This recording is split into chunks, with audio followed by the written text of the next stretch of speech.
I'm Leona, 29, and on the night of my parents' big family dinner, I thought I could stomach being invisible one more time.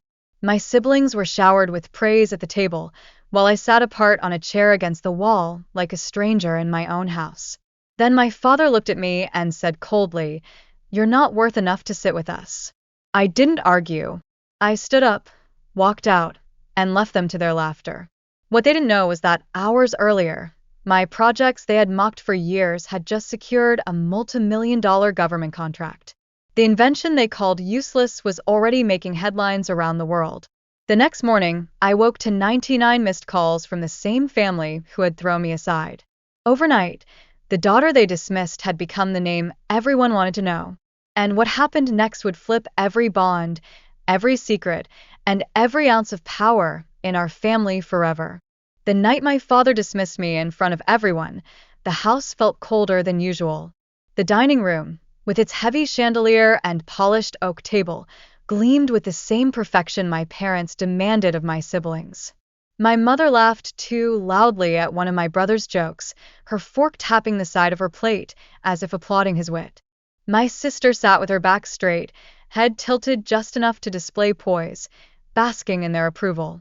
The seat I'd been given wasn't at the table but against the wall, a small chair pulled from the corner like I was an extra who'd wandered onto the set of their perfect family portrait. My father turned toward me, his eyes narrowing with that familiar mixture of disappointment and irritation, and said flatly, "You're not worth enough to sit with us." He didn't raise his voice, didn't need to. The words struck harder than shouting ever could, delivered as though they were facts carved into stone. My mother didn't object. She didn't even look at me.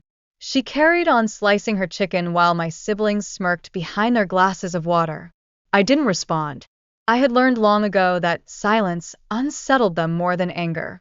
Without a word, I stood, the chair legs scraping the tile, and walked out. No one stopped me. No one called after me. The laughter resumed behind me as though I had never been there. Outside, the air was crisp, the night sky sharp with stars.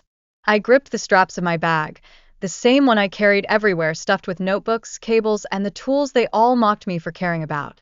They had called it a hobby, a distraction, a waste. Projects, they sneered, as if I were building toys in the garage while the real world moved on without me. What they didn't know was that while they polished their reputations and played the roles my parents wrote for them, I had been writing my own story in secret. The past 2 years had been endless nights of design, coding, testing, and pitching. I had risked every dime I had saved, pawned off old belongings, and slept on the floor of my tiny apartment surrounded by sketches and broken prototypes. And now, finally, the work was no longer just mine. My startup had signed an agreement that morning, one that would change everything. But I hadn't told them. Not yet. A part of me had wanted to see if they'd notice on their own, if they'd ever look beyond the narrow lens of their own pride. They hadn't. They never would. By the time I reached my car, my hands were steady. I didn't cry. I didn't rage. Instead, I drove into the night with a calm that felt almost unnatural. I checked my phone once at a red light. 10 new emails, all congratulatory. Journalists requesting interviews. Officials confirming the press release. Investors asking for meetings. My invention, the system they had called a fantasy, was now being hailed as a breakthrough in national infrastructure. Millions in funding secured, government contracts signed, and my name on every headline. The world was opening its doors just as my family had slammed theirs in my face. When I finally got home, I collapsed onto the couch, exhaustion threatening to pull me under. The adrenaline of walking out, the sting of my father's words, the thrill of success, all of it swirled together until I didn't know if I wanted to laugh or scream. Instead, I let sleep take me. Morning light streamed through the blinds when I woke. My phone buzzed so violently on the nightstand that I thought it might crack the glass. I squinted at the screen. 99 missed calls. My parents. My siblings. Even distant relatives who had never bothered to remember my birthday. Headlines filled my notifications, each louder than the last. Innovator lands record-breaking contract. Young female founder redefines the future. Breakthrough technology puts American startup on the global stage. And now, suddenly, the family who had once refused to make room for me at their table wanted to find me.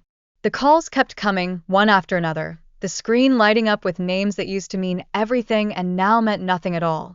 For a long moment, I just stared, listening to the vibration hum against the wood. I could almost hear my father's voice on the other end, not cold this time, but desperate. My mother's practiced smile, this time not out of pride, but out of need. My siblings, scrambling to stitch themselves into my story before the world realized they had been the ones to cut me out. I didn't answer. Not yet. The phone buzzed again.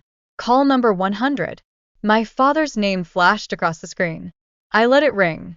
The second morning after the contract announcement, I woke not to silence, but to a world that had changed overnight.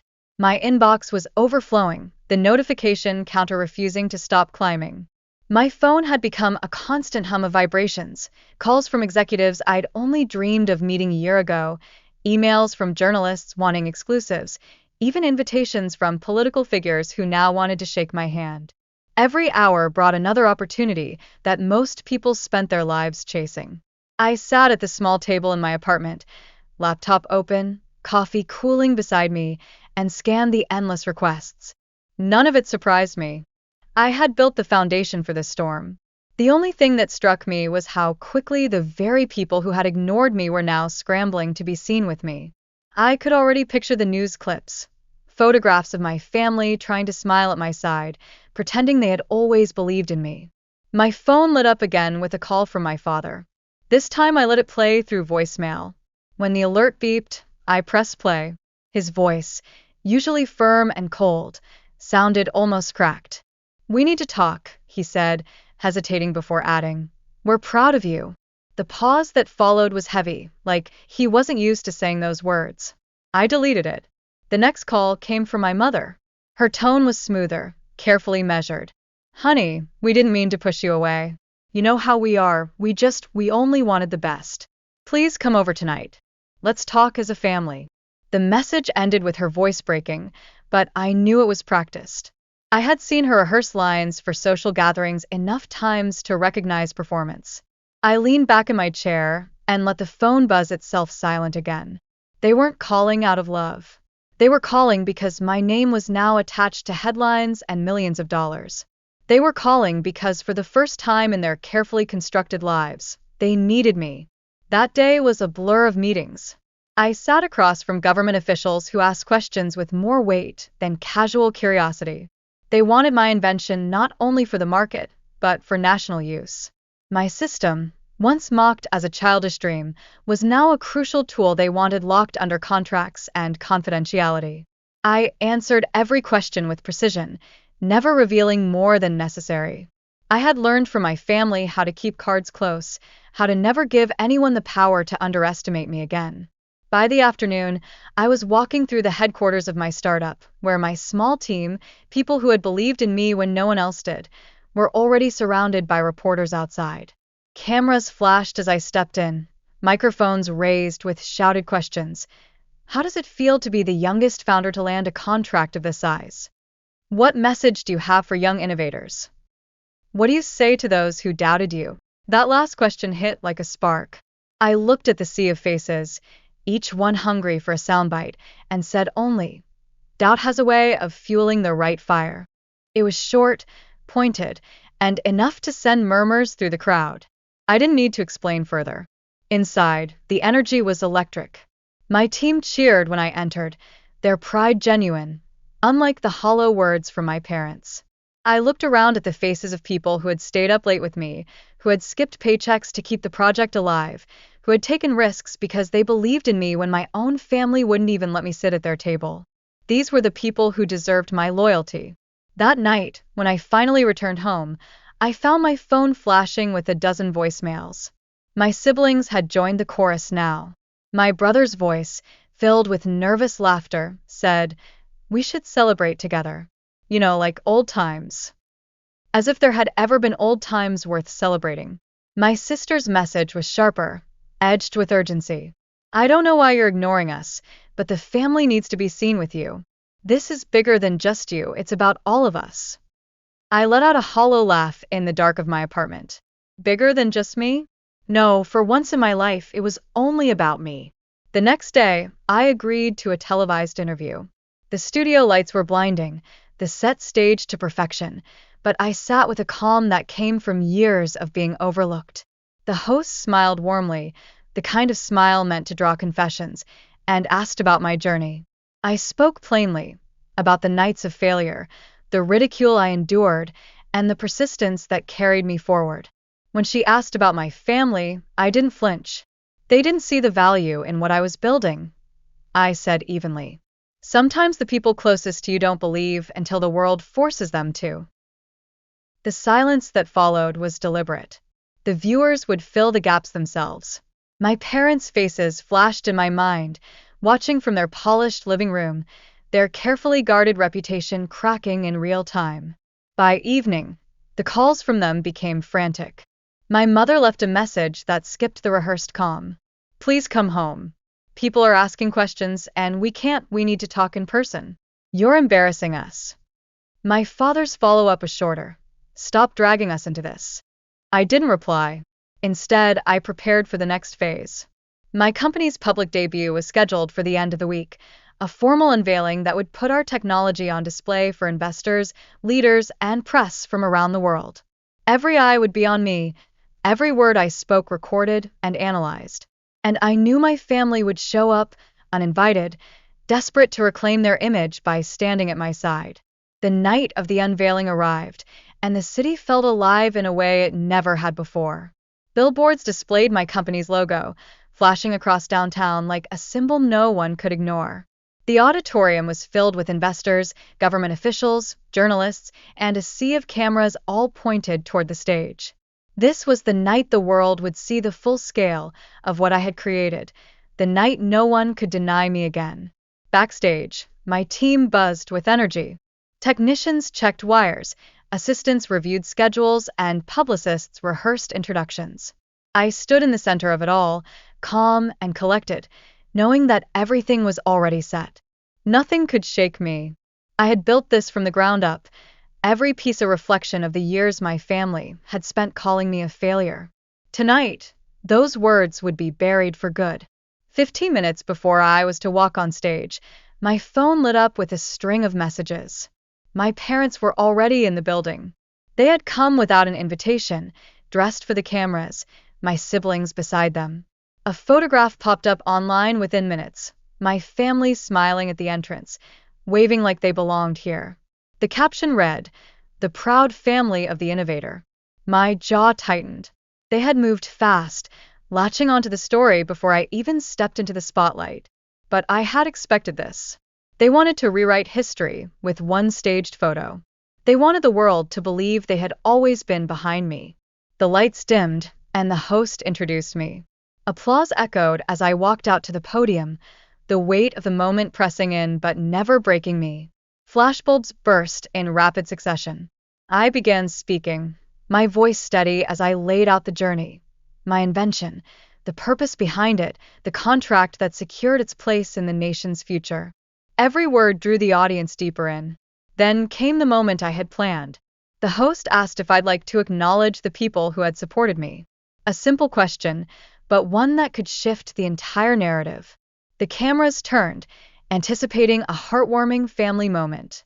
My parents sat near the front, hands folded, faces polished with fake pride, my siblings leaning forward as if waiting for their names to be called. I smiled, but not at them. I wouldn't be here without the people who believed in me when no one else did, I said. My team, my colleagues who risked everything alongside me, the friends who kept me going when others tried to tear me down. The applause rose again, but I didn't stop there. I've been asked a lot about family these past few days. I continued, my tone sharp enough to cut through the noise. So let me be clear. Family isn't just about blood. Family is about who stands with you when no one else will. For years, I was told I wasn't worth enough to even sit at the table. Tonight, I stand here proving them wrong. Not with anger, but with truth. The room went still. Reporters leaned forward, pens scratching furiously. Cameras zoomed in, catching every flicker of expression on my parents' faces. My father's jaw clenched, my mother's practiced smile faltered, and my siblings looked down, their confidence draining under the weight of my words. I didn't look at them again. Instead, I turned back to the crowd and unveiled the full scope of my technology, showing the world the system in action. The demonstration earned a standing ovation. Contracts were confirmed, new deals offered on the spot, and my company's future sealed before the night even ended. When I walked off stage, my team surrounded me with cheers, their pride real and unshakable.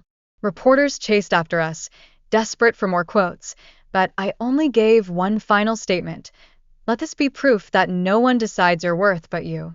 Back in the private lounge, I found my parents waiting. My father stepped forward first, his voice low and strained. You didn't have to humiliate us like that. I looked him in the eye, calm as ever. You did that to yourselves. My mother reached for me, her voice trembling now. No rehearsed elegance left. Please, we can fix this. We're family. People will forgive. I cut her off. You taught me what family meant, and tonight, the world saw the truth. My siblings tried to argue, blaming me for their embarrassment, but their words bounced off. Nothing they said mattered anymore. For years, I had begged for their approval. Now they were the ones begging for mine. Security escorted them out before the press could see the confrontation. By the time they reached the parking lot, photos had already surfaced online of their faces as I spoke on stage. The narrative was sealed. They were not the proud family of a success story. They were the ones who had cast me out. That night, I returned to my apartment, exhausted but steady. I sat on the same couch where I had once collapsed in doubt, the same place I had woken up to 99 missed calls. My phone buzzed again, more messages from my parents, but I didn't open them. I didn't need to. For the first time, there was no weight pressing on me, no voice in my head telling me I wasn't enough. I had proven everything I needed to, not to them, but to myself.